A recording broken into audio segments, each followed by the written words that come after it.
साथियों, आज हम चर्चा करेंगे कैसे जो है प्रतियोगी परीक्षाओं में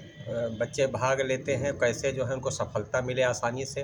तो उसके लिए आवश्यक है, हम आपको बताएंगे कि सिविल सर्विसेज जिसके लिए सभी बच्चे तैयारी करने में सबकी ये सपना रहता है कि हम सिविल सर्विसेज को पास करें। तो उसके लिए मुख्य रूप से ये बताना चाहेंगे कि सिविल सर्विसेज की तैयारी जो है बहुत पहले से ही करनी चाहिए, और जहाँ तक हो सके तो कक्षा 6 से 6 से इसकी तैयारी शुरू कर देनी चाहिए। और 6 में एनसीईआरटी की बुकें पढ़ें। एनसीईआरटी की बुक्स जहाँ चलती हों और उसी स्कूल में एडमिशन लें। अक्सर होता यह है कि एनसीईआरटी की बुक्स में जो क्वेश्चन आते हैं और वही क्वेश्चन उस सिविल सर्विसेज के एग्ज़ाम में पूछे जाते हैं। तो वो 6 से लेकर 12th तक की जितनी भी एनसीईआरटी की बुक्स हैं वो सारी पढ़ें, और अगर वो पहले से नहीं पढ़े हैं तो वो बाद में दोबारा पढ़ना पड़ेगा। क्योंकि आपको बता दें कि चाहे किसी भी बच्चे अलग अलग एकेडमियों में बड़ी बड़ी चाहे वो बड़े बड़े स्कूलों में कन्वेंटों में पढ़ते हैं, लेकिन उन सबकी बुकें अलग अलग होती हैं और वो क्वेश्चन उसमें नहीं आते हैं। इसलिए वो बच्चे पढ़ने में तेज़ होने के बाद में भी वो चाहे वो 95, 90, 100% तक मार्क्स क्यों ना ले आएँ, लेकिन वो उसमें करने के बाद में वो क्वेश्चन उनको वही क्वेश्चन बच्चा जानता है जिन क्वेश्चनों को किताबों को उसने पढ़ा हुआ हो। तो ये बच्चों के साथ बहुत ही जो है धोखा होता है, एक प्रकार का ये चीटिंग है कि बच्चे पढ़ते कुछ और हैं और जब उनको एग्ज़ाम में सिविल सर्विसेज के बैठते हैं तो वहाँ कुछ उनको दूसरे क्वेश्चन आते हैं, तो बच्चे वो फाइट नहीं कर पाते हैं। इसलिए एनसीईआरटी की बुक से ज़्यादातर पढ़ती हैं केंद्रीय विद्यालयों में, नवोदय में, सैनिक में। तो ये जो दिल्ली बोर्ड की बुक्स हैं उसमें एनसीईआरटी की कुछ बुकें चलती हैं, तो उसमें जो है उनको बच्चों को वो सफलता मिल जाती है। और जो बाकी अन्य जो बुक्स पढ़ते हैं वो सारी बुक्स पढ़ना उनके लिए बेकार हो जाता है, क्योंकि जब वो इंटर पास होते हैं, फिर ग्रेजुएशन करते हैं, ग्रेजुएशन के बाद में जब सिविल सेवा में बैठते हैं तब उनके साथ में उनको दिखाई पड़ता है कि वो क्वेश्चन वो ऐसे आते हैं जो क्वेश्चन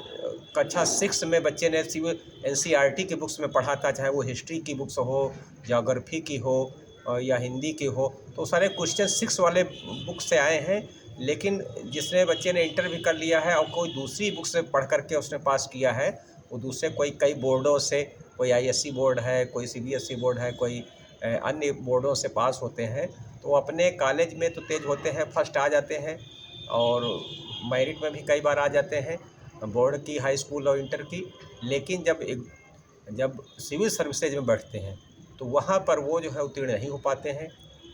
और इससे जो है युवाओं में हताशा का भाव आता है और ये एक बहुत बड़ी कुंठा में वो ग्रस्त हो जाते हैं। तो इन बच्चों के लिए वो बच्चे बहुत आसानी से कर सकते हैं जो 6 में से ही एनसीईआरटी के बुक्स पहले से पढ़ते आए हों, सारी बुकें एनसीईआरटी की हो, और इसके बाद में 6 से लेकर 6, 7, 12th तक सारी एनसीईआरटी की बुक्स पढ़ी हुई हो, और इसके बाद वो ग्रेजुएशन जो किया हो, ग्रेजुएशन में भी आपको मुख्य विषय ऐसे लेके चलने चाहिए ताकि आप आसानी से उसको फाइट कर सकें। जैसे आपने पढ़ा हो पॉलिटिकल साइंस, राजनीति विज्ञान पढ़ा हो, तो अगर पॉलिटिकल साइंस पढ़ा है तो उसमें से ज़्यादा क्वेश्चन आते हैं। पॉलिटिकल साइंस पढ़े हो, हिस्ट्री बहुत महत्वपूर्ण सब्जेक्ट है, हिस्ट्री, पॉलिटिकल साइंस ये 2 सब्जेक्ट ऐसे हैं जिनसे ज़्यादा क्वेश्चन आते हैं। बाकी इकोनॉमिक्स से भी क्वेश्चन आते हैं, कुछ ज्योग्राफी से भी आते हैं, सभी में से कुछ कुछ जो जीके होगा वो सभी में से आएगा। लेकिन मुख्य रूप से हिस्ट्री, इतिहास और पॉलिटिकल साइंस, ये 2 सब्जेक्ट ऐसे हैं जिनसे क्वेश्चन अधिकतर जो है पूछे जाते हैं, और इसमें से कोई सब्जेक्ट ले करके आप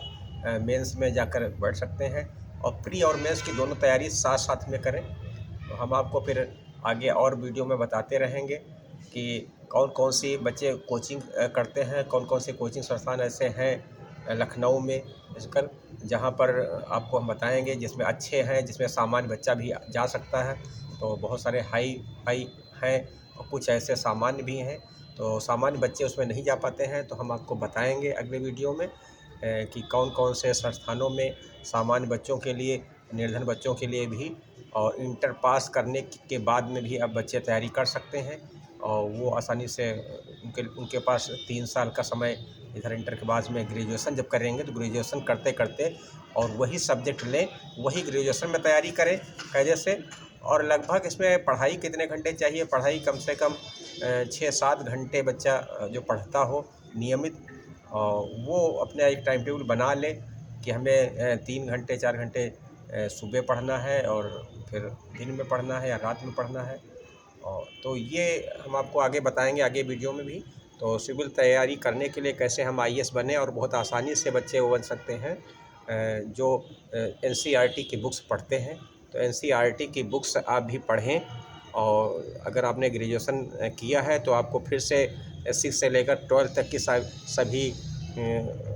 वर्गों की एनसीईआरटी की बुक्स ला करके आपको अध्ययन करना पड़ेगा और तब आप जो है जा करके उसमें फाइट करने के योग्य हो सकेंगे।